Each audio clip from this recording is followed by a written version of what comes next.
Hey, ladies and gentlemen, welcome back. This is AJ. And as always, myself, my co host Dave, and producer Joe, we are trying to bring you the best content every week, week after week, the world of wrestling. And today we're going to talk about something near and dear to my heart, AEW versus NXT. Let's talk about the two shows, folks, okay, shall we? All right, let's start it off big. Dax Hardwood and Cash Wheeler showing up, paying bills, coming out. Are they going to attack the Bucks? Are they going to help the Bucks? This time they helped the Bucks. They saved them from the Butcher and the Blade. It was a nice little entrance. They pulled right up in their truck, came out looking like tough guys. I like it. Not too bad. Plus, it didn't sell right away which one they were going to do. They might have come in and just stomped a mud hole in them, but they didn't. They didn't. So let's see where this one goes, and let's be excited down the road for that one. Up next, Brian Cage, and they put Taz with him. This is a great matchup, folks. I love these two together. Taz is such a great manager for Brian Cage. The fact that he's coming out and using his catchphrase, win if you can, survive if I let you. Love it. That's awesome. John Moxley watching the match, obviously impressed. These two are going to have a hell of a brawl at Fyter Fest. Do not look for a catch-as-catch style wrestling match. But if you like a good street fight, like I like a good street fight, this one's going to be the one to watch. Up next, we got Britt Baker. Folks, Britt Baker might be the hottest heel in wrestling right now. My God. She has real heat. She's got heat with the wrestlers in attendance. I'm interested to see what it's like when you actually get an audience back out there. She's getting over. She brought out a flip chart. Who likes flip charts? Nobody likes flip charts. Usually your boss at work bring out a flip chart and say, hey guys, we got some stuff to go over. Or a teacher brings out the flip chart. You're like, oh shit, here we go again. Nobody likes that crap. That's a great thing to do. And she goes down all the people that are responsible for her knee injury. And the final one, the person who put it all together in this conspiracy, is Aubrey Edwards, the referee? Really? Are you kidding me? This is phenomenal heat. People love Aubrey Edwards, so if she goes after Aubrey Edwards, this is going to be even better. The fact that she can't remember Rebel's name, she's got Rebel working basically as a servant for her and keeps calling her Reba. And Rebel has corrected her multiple times now. This is going good places, folks. Keep an eye on this one. I like it. Up next, Cody interview. When is Cody not on the ball? He's evolving. He's doing the right stuff. He's bringing you action every week. You look forward to hearing from him. He talks about the fact that he wasn't the number 1 draft pick, number 2 draft pick, number 3, that he was actually the number 4th on the depth chart. I like the fact that he's starting to play a little bit, almost more of a heelish side, if you will.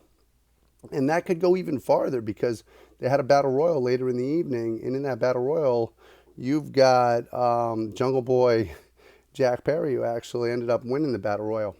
So if Cody's looking to go heel on somebody, that might be the person to go heel on. In that battle royal, I'm not usually a big battle royal fan, but I can tell you this. In that battle royal, they did a great job of getting over the fact that different storylines were happening. You had problems with Wardlow and MJF. You had MJF with a cute little moment where he came face to face with Colt Cabana. Obviously, those of us that have watched independent wrestling know that Colt Cabana in different markets has actually jokingly played MJF's father at different times. So that's kind of funny that he's played his illegitimate son. And then you have Colt Cabana get eliminated by Billy Gunn, and maybe he's getting recruited by the Dark Order. We don't know. I think he'd be a good fit in the Dark Order. I think he'd be a great number 2, quite frankly, to Brody Lee. I think he'd fit in well, and I think that he needs a little direction there in AEW, and I think that would help. After that, we go to one of my favorite matches of the night. We go to Christy James versus Hikaru Shida. I think that this match absolutely stole the show. I think that Christy James has got an absolute incredible upside. She came out there. She's a young lady. She wrestled the champ, and she looked absolutely phenomenal. Sold the moves, has a great move set. Watch out for this girl. She's going to be on the rise. And for her to come out in a first-time match in front of almost no audience and to steal the show like this. She's got a bright future. SCU versus Havoc, Sabian, and Penelope Ford. I didn't think the match was that great. It was good. It was okay. Wasn't my match of the night. Didn't really do anything to really progress the storyline. I mean, I like Havoc and I like Sabian, but I used to and still do love SCU, and they seem to be floundering with SCU, not really sure what to do with them. Maybe they're going to do something down the road where they're going to end up breaking up SCU. That kind of sucks a little bit, but if it helps either one of these guys get shots down the future for championships, and then, hey, that's good stuff. I know next week, due to this match and how well they did this week, Havoc and Sabian are actually going to get a shot at the tag titles against Hangman Page and Mr. Kenny Omega. So that's going to be a hell of a match. Look forward to that next week on Dynamite. Another thing that happened this week, we had, of course, the Tyson Jericho pull apart at the end. This was well done. They had a little bit of silliness beforehand to play off to the audience with the whole pep rally. And then it got dark and got serious, guys. They had some legit badasses in that ring. And to have that pull apart between Jericho and Tyson and to have it turn into the melee that it did, they did a good job of setting up towards the future. So I think overall, I think with the AEW show this week, if I'm rating it, you know what, let's do it on a scale of 10. If I'm rating it on a scale of 10, I'm going to give this one about an 8. I thought it was good wrestling, solid. I don't think it's the best show that they've done, but I think overall, very good, well-rounded show. Up next, let's talk NXT. That's now my least favorite storyline going on NXT, and I know that this is not going to be popular, is the Drake Maverick story. I think it's been a work all along. I don't think it's a good work. I think that you had a talented match between him, Kushida, and Jake Atlas. I think that the three of them, obviously, great finish, worked hard in the match. But the storyline itself is just boring me to tears, and I can't wait for the tournament to be over. Afterwards, Phantasmo comes over and says, yeah, I'm taking the title, I'm taking your career, and you can go home jobless. So good job getting him over as a heel, too, if that's what you were going for. Up next, the part of the show that I did like, Johnny Gargano goes up against Adrian Alanis. They did a good job of mentioning that Alanis is actually from Evolve and that he spends most of his time actually working in Evolve. I'm sure that popped Gabe Sapolsky. But Gargano did bury him, and it was a rout, which is what you needed to do with Gargano because you are trying to get him over as a new heel and get people to hate him. And it's working because him and Candice LeRae are doing an awesome job. Mia Yim and Keith Lee come up on the I guess you would call it the Titantron still. So they come up on the screen and they basically do a spoof of what Gargano and LeRae have been doing. They did a good job with it. My favorite part of it was the cameo from Tegan Nox delivering the one slice of pizza. I mean, it would have been two, but she was hungry, so she took the other slice with her. That was kind of cool. But I enjoyed that. Good comedy and good serious all in the same thing. Keith Lee's got some personality. Keep an eye on this guy. Mia Ying, clearly personality also. These two have a bright future. Shotzi Blackheart versus Raquel Gonzalez. Raquel Gonzalez is a beast. She is a giant, 6 feet tall, just strong as can be. When she's in there with somebody the size of a Shotzi Blackheart, you can tell the size difference. It is immense. And they did a great job of getting that over. They put a good match together. And very proud of them doing that. Of course, Tegan Nox does come out to even out the sides because Raquel Gonzalez is never down there alone. She's always going to have Dakota Kai alongside. So they do a good job of bringing down Tegan Nox. Tegan Nox, however, gets distracted because she happened to be in that video earlier. Here comes Candice LeRae to ask her what the hell she was doing. Because remember, these guys were all best friends at one point. And while Candice LeRae has turned, she hasn't actually turned on Tegan Nox. So kind of an interesting little thing for Tegan to get involved in that. And she just wants to know why the hell you got involved in it. But Shotzi Blackheart also with the bad bump of the night. Holy Christ. To go blind over the top ropes like that and to land on the back of your skull like that, oh my goodness. I do not want to take that bump. I would never take that bump.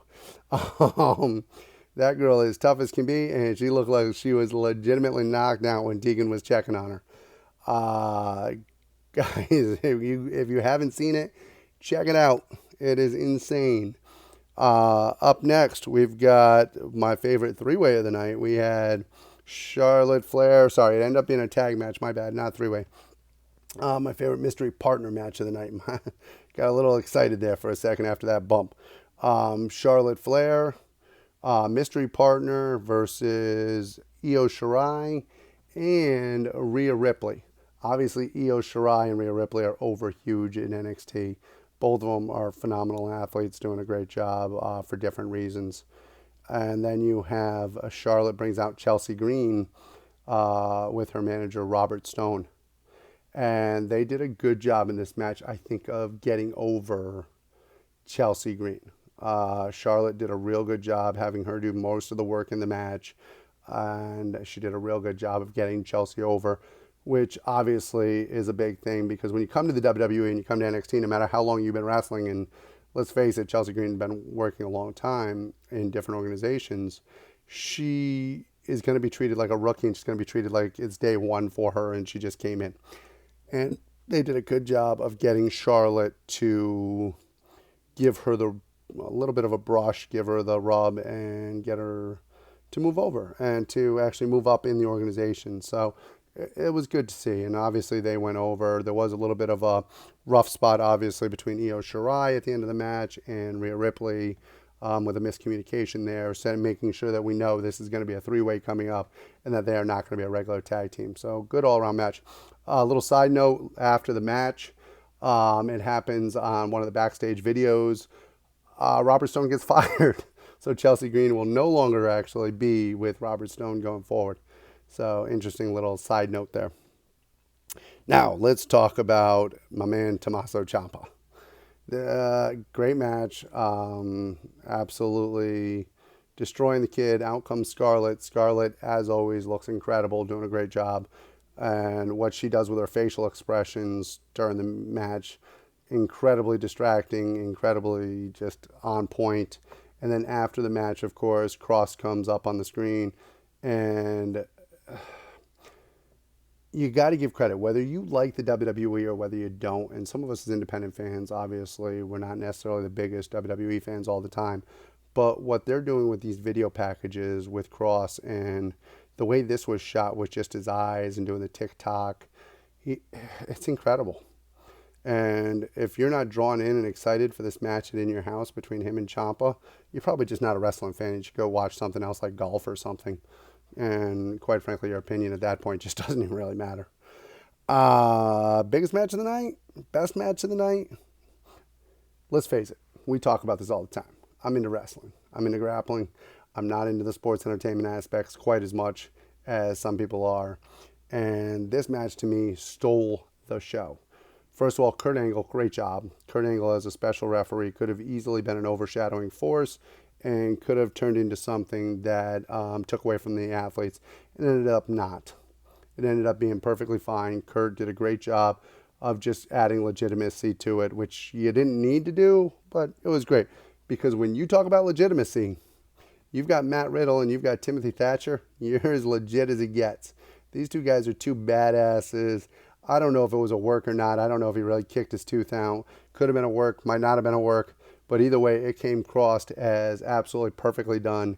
And when Thatcher gets a tooth kicked down, he's dazed, he's spitting out blood, spitting out teeth. Continues the match, comes across as a complete badass. He fights through the rest of the match. Riddle looks awesome. I'm sure, like myself, you've heard the rumors that Riddle's going to SmackDown this Friday.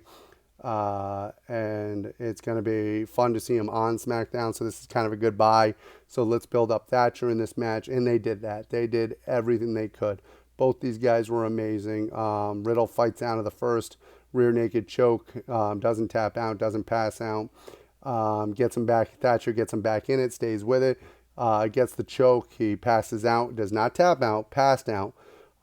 Which to me says, hey, Riddle's a complete badass. He's not willing to tap out. He would rather completely pass out. So once again, these two match of the night from both organizations. I would actually give this card, and usually I'm an AEW guy. I always give AEW a higher rating in general because I think their matches are well put together and the storylines are well put together. But tonight I'm giving 9 out of 10 to NXT, and I'm going to give the win to NXT this week. I don't know if it's going to show up in the ratings that way because, let's face it, people watch what they're going to watch, and we're creatures of habit. But as far as I'm concerned, this week the win and the champ of the week is NXT. So, guys, loved both products this week. Keep up the hard work, and we'll be back with another one of these little chats next week. Till then, see you down the road.